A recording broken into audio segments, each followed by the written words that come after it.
Bienvenido al canal del Mensajero de la Verdad. Que Dios te bendiga y proteja tu vida. Suscríbase, siga nuestro trabajo y comparta la verdad con los demás. Actos 15. Y algunos hombres que habían descendido de Judea enseñaban a los hermanos, diciendo: si no os circuncidáis según la costumbre de Moisés, no podéis salvaros. Y como Pablo y Bernabé tuvieron no pocas disensiones y disputas con ellos, determinaron que Pablo y Bernabé y algunos otros de ellos subieran a Jerusalén a los apóstoles y ancianos para tratar esta cuestión. Y ellos, enviados por la iglesia, pasaron por Fenicia y Samaria, anunciando la conversión de los gentiles, y dieron gran alegría a todos los hermanos. Y cuando llegaron a Jerusalén, fueron recibidos por la iglesia y los apóstoles y ancianos, y les contaron las grandes cosas que Dios había hecho con ellos. Pero algunos de la secta de los fariseos que habían creído se levantaron diciendo: es necesario circuncidarlos y mandarles guardar la ley de Moisés. Así que los apóstoles y los ancianos se reunieron para considerar este asunto. Cuando hubo mucha discusión, Pedro se levantó y les dijo: varones y hermanos, sabéis que hace tiempo que Dios me eligió de entre vosotros, para que los gentiles oyeran la palabra del evangelio de mi boca y creyeran. Y Dios, que conoce los corazones, les dio testimonio dándoles el Espíritu Santo, igual que a nosotros. Y no hizo distinción entre nosotros y ellos, purificando sus corazones por la fe.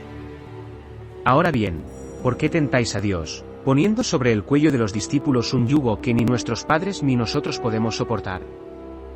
Pero creemos que seremos salvados por la gracia del Señor Jesucristo, al igual que ellos. Entonces toda la multitud guardó silencio y escuchó a Bernabé y a Pablo declarando las grandes señales y maravillas que Dios había hecho por medio de ellos entre los gentiles. Cuando callaron, Santiago respondió y dijo: hermanos, escuchadme. Simón relató cómo Dios visitó primero a los gentiles, para sacar de ellos un pueblo para su nombre. Y con esto concuerdan las palabras de los profetas, como está escrito: después de esto, volveré y reconstruiré el tabernáculo de David, que está caído. Lo levantaré de sus ruinas y lo volveré a construir. Para que el resto de los hombres busquen al Señor, y también todos los gentiles, sobre los que se invoca mi nombre, dice el Señor, que hace todas estas cosas, que se conocen desde toda la eternidad. Por lo tanto, considero que los gentiles que se vuelven a Dios no deben preocuparse. Pero escríbeles que se abstengan de las contaminaciones de los ídolos, de la fornicación, de lo estrangulado y de la sangre. Porque Moisés desde antiguo tiene en cada ciudad uno que lo predica, y se lee en las sinagogas todos los sábados. Entonces les pareció bien a los apóstoles y a los ancianos, con toda la iglesia, elegir hombres de entre ellos, y enviarlos con Pablo y Bernabé a Antioquía, a saber, Judas llamó a Barrabás y a Silas, hombres principales entre los hermanos. Y escribieron estas cosas por ellos, los apóstoles, los ancianos y los hermanos, a los hermanos entre los gentiles que están en Antioquía, Siria y Cilicia, saludando. Ya que hemos oído que algunos de los que salieron de nosotros os han perturbado con palabras, y han turbado vuestras almas, porque no les dimos ningún mandamiento. Nos pareció bien, reunidos de común acuerdo, elegir hombres y enviarlos con nuestros queridos Bernabé y Pablo. Hombres que han arriesgado su vida por el nombre de nuestro Señor Jesucristo. Por eso hemos enviado a Judas y a Silas, que también os dirán lo mismo de su boca. Porque al Espíritu Santo y a nosotros nos ha parecido bien no imponeros ninguna otra carga que no sean estas cosas necesarias.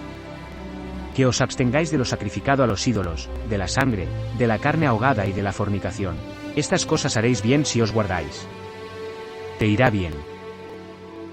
Así que, cuando se despidieron, partieron hacia Antioquía, y tras reunir a la multitud, le entregaron la carta. Y cuando la leyeron, se alegraron de su exhortación. Entonces Judas y Silas, que también eran profetas, exhortaron y fortalecieron a los hermanos con muchas palabras. Y después de haber permanecido allí algún tiempo, los hermanos los dejaron volver en paz a los apóstoles.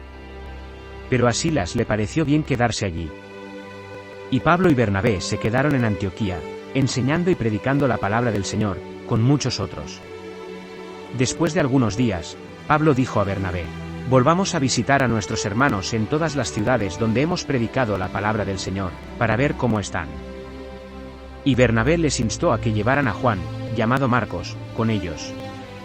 Pero a Pablo le pareció razonable que no llevaran con ellos a quien se había retirado de Panfilia y no les había acompañado en la obra. Y hubo tal división entre ellos que se separaron el uno del otro. Bernabé se llevó a Marcos con él y se embarcó hacia Chipre. Y Pablo, habiendo elegido a Silas, se hizo a la mar, encomendado por los hermanos a la gracia de Dios.